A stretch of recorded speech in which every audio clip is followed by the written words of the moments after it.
کہ real estate میں اور ایگریکلچر میں آپ کے پاس کوئی ٹیکس نہیں ہے، جبکہ آپ کے پاس ریجن کے اندر دوسرے جو سافٹ ویئر انڈسٹری اس وقت بنگلہ دیش یا اور ملکوں کی بات کریں تو وہاں پر ٹیکس فری آپ کے پاس سافٹ ویئر انڈسٹری چل رہی ہے.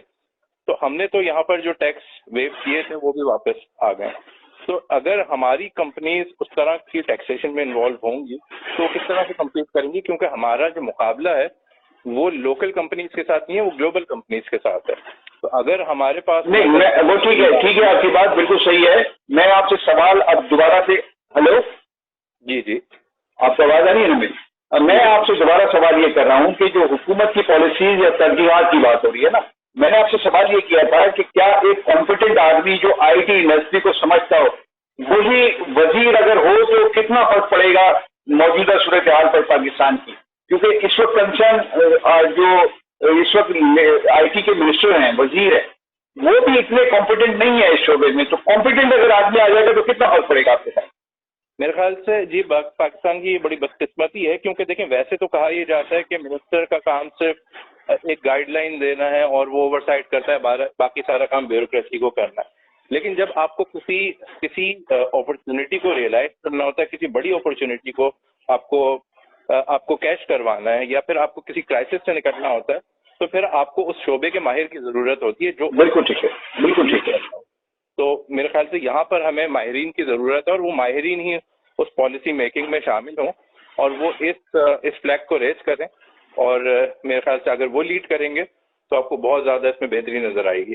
ابھی یہ ہے کہ وہ دوست کے پیچھے صرف مشورے دے رہے ہوتے ہیں لیکن وہ پالیسی میکنگ میں شامل لیکن وہ پتہ نہیں ہوتا کہ ہو کیا رہا ہے. وہ اگر مشورہ کچھ دے رہے ہیں اور اس کے اوپر امپلیمنٹ ہو رہا ہے یا نہیں بھی ہو رہا تو وہ ان کو چونکہ اس پالیسی کا اس ٹیکنالوجی کا علم نہیں ہے تو وہ پھر کیسے اس کو اوور سائٹ کریں گے؟ ان کے لیے تو پاسبل نہیں ہے. جی بالکل. اس میں مختلف آرگنائزیشنز موجود ہیں، مختلف ایسوسیشنز موجود ہیں، جیسے پاشا ہے، پی صاحب ہے، اس طرح کی ڈفرینٹ این جی اوز ہیں پاکستان میں جو گورنمنٹ کو اس طرح کے ریکمنڈیشنز دے رہی ہوتی ہیں اور ان کو ہمیشہ یقین دہانیاں کروائی جاتی ہیں. لیکن جب فیصلہ سازی کی بات آتی ہے اور جب فنڈز کی ڈسٹریبیوشن کی، ریسورسز کی ایلوکیشن کی بات آتی ہے تو وہ ساری یقین دہانیاں جو ہیں وہ پیچھے رہ جاتی ہیں اور پھر وہ وعدے پورے نہیں ہوتے ہیں. تو اچھا، آپ کے خیال میں اب تک کی گورنمنٹ نے آئی ٹی انڈسٹری کو یا آئی ٹی کی منسٹری کو فار گرانٹیڈ لیا؟ بالکل ایسا ہی ہے. اور میرے خیال سے اگر ہم پچھلے کچھ حکومتوں کا موازنہ بھی کریں تو اس میں یہ ہے کہ کوئی بہت زیادہ فرق نظر نہیں آتا. میرے خیال سے آئی ٹی کی منسٹری ہو یا سائنس اینڈ ٹیکنالوجی کی منسٹری ہو، یہ بس لوگوں کو اکوموڈیٹ کرنے کے لیے دی جاتی ہیں، لیکن اس میں کوئی بہت زیادہ ول نظر نہیں آتی کہ کوئی بہت بڑے اقدامات لیے جا سکیں. اچھا، اگر میں آپ سے پوچھوں کہ پاکستان میں پوٹینشیل کی بات آپ کر رہے تھے، بڑی اچھی آپ نے اس میں گفتگو کی ہے اور یہ پوٹینشیل کے پاکستان کی بات کر رہے ہیں ہم، تو کتنا پوٹینشیل ہے پاکستان میں؟ کہاں پاکستان 8-10 سال میں یا 4-5 سال میں کھڑا ہو سکتا ہے اگر صحیح پالیسی اختیار کی جائے؟ کتنی پاکستان کی ایکسپورٹ بڑھ سکتی ہیں؟ ابھی تو 2 بلین پہ ہیں، کیا ہم 20-25 بلین ڈالر پہ پہنچ سکتے ہیں 5 سال میں؟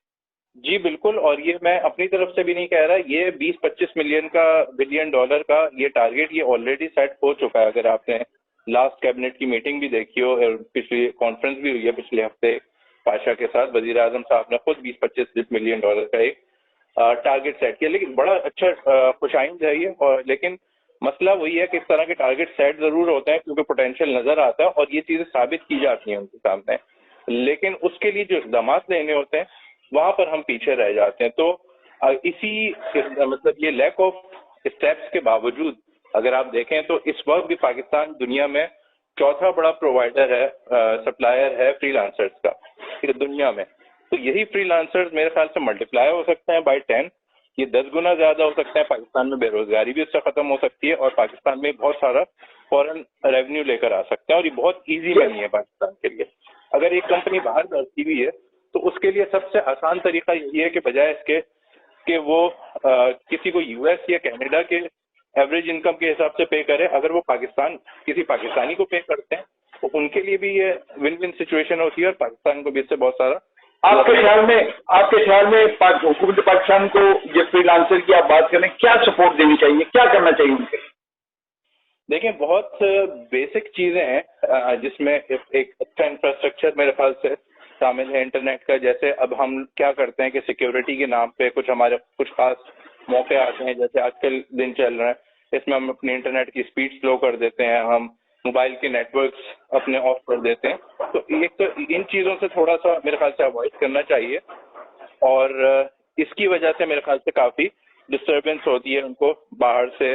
اچھا ایک تو یہ کہ آپ یہ کہہ رہے ہیں کہ ان کو بہترین نیٹ ورک ملنا چاہیے، انٹرنیٹ کا بہترین نیٹ ورک ملے تاکہ وہ کام اپنا پراپر طریقے سے. دوسری کوئی تجویز آپ کے ذہن میں؟ اچھے ڈیجیٹل پیمنٹس کے ان کو یہ جیسے پاکستان میں پے پیل نہیں ہے، اس طرح کی کچھ بیسک فیسلٹیز ہیں جو پاکستان کے اندر اگر پرووائڈ کر دی جائے. یہ اچھا نقطہ اٹھایا آپ نے. پے پیل کس وجہ سے پاکستان میں اب تک نہیں آئی؟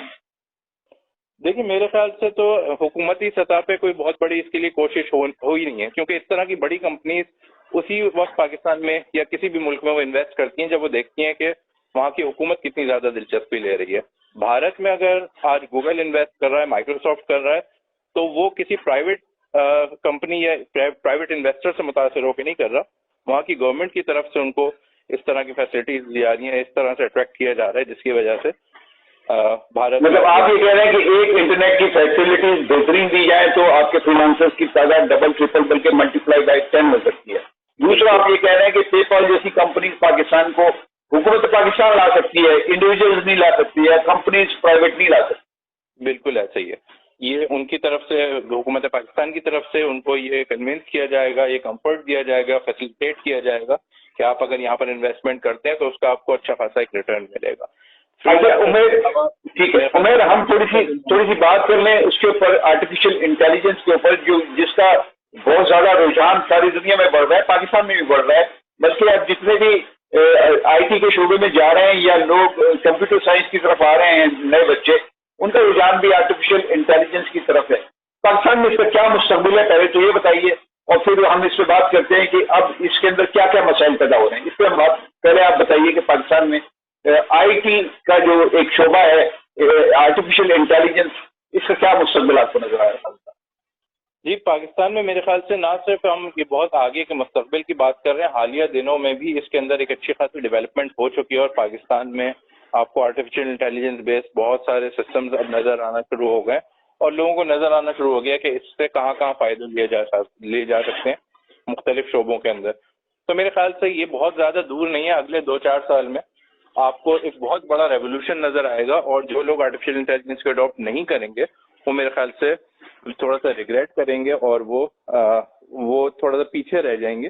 اس لیے میرے خیال سے جو لوگ آئی ٹی کے شعبے سے وابستہ ہیں وہ بھی اپنے اسکلس کو اپ گریڈ کر کے آرٹیفیشیل انٹیلیجنس کی طرف آنے کی کوشش کر رہے ہیں. اچھا، اے آئی کی طرف لوگ آ رہے ہیں، لیکن ایک اور بھی مسئلہ ہے انٹرنیشنل سطح پہ، مجھ سے بہتر آپ جانتے ہیں کہ جن لوگوں نے آرٹیفیشیل انٹیلیجنس پہ مغربی ممالک میں کام کیا اور بہت آگے تک کام کیا ہے، اب وہ یہ کہتے ہیں کہ اب اس کو اسٹاپ کر دینا چاہیے. کیوں وہ ایسا کہہ رہے ہیں؟ اس میں میرے خیال سے کچھ تو ایک تو طبقہ وہ ہوتا ہے جو کوئی بھی دنیا میں نئی انوویشن آتی ہے، کوئی جدت آتی ہے تو اس کی مخالفت کرتا ہے. اگر اس کو نظر انداز بھی کر دیا جائے تو بھی اس کے اندر کچھ بہت ویلڈ، کچھ بہت اس میں واضح قسم کے آپ کو ابھی نقائص بھی نظر آ رہے ہیں، نقصانات بھی نظر آ رہے ہیں، جس کے اندر بے روزگاری کی بھی بات ہو رہی ہے، جس میں کچھ قانونی اور کچھ اخلاقی معاملات کی بھی بات ہو رہی ہے، کچھ یہ بھی بات ہو رہی ہے کہ یہ آرٹیفیشیل انٹیلیجنس جو ہے کہیں ہیومن ٹائم کو یہ سپرسیڈ نہ کر جائے، یہ اس کے ساتھ کمپٹیشن میں نہ آ جائے. تو بہت سارے اینگلز ہیں میرے خیال سے جن کو ابھی مینیج کرنے کی ضرورت ہے. لیکن آپ سمجھتے ہیں کہ انسانی اقدار، انسانی تہذیب، اس کے لیے تھریٹ ہے یہ آرٹیفیشیل انٹیلیجنس اگر بہت زیادہ آگے چلی جاتی ہے؟ آرٹیفیشیل انٹیلیجنس مجموعی طور پہ تو میں یہ کہوں گا کہ انسانی اقدار کے لیے بھی، انسانی زندگی کے لیے بہت زیادہ مفید ہوگی، لیکن اس کے اندر بعض پہلو ایسے ہیں جس کو مینیج کرنا، اور میرے خیال سے ابھی سے اس کے اوپر ایک جائزہ لینا ضروری ہے، اور میرے خیال سے ماہرین اس کے اوپر کام کر بھی رہے ہیں. نہیں کر رہے ہیں، لیکن میں آپ سے یہ پوچھنا چاہ رہا ہوں کہ وہ تھریٹس کس قسم کے ہیں؟ ایک تو آپ نے کہا کہ یہ بے روزگاری بڑھ جائے گی، یہ ایک تھریٹ ہے، چلیے یہ مان لیتے ہیں کہ وہ سارے کام روبوٹ ہی کرنے لگیں گے تو انسان کیا کرے گا. دوسرا آپ کہہ رہے ہیں کہ تہذیبی اقدار کو بھی ایک تھریٹ ہے، وہ کس قسم کا تھریٹ؟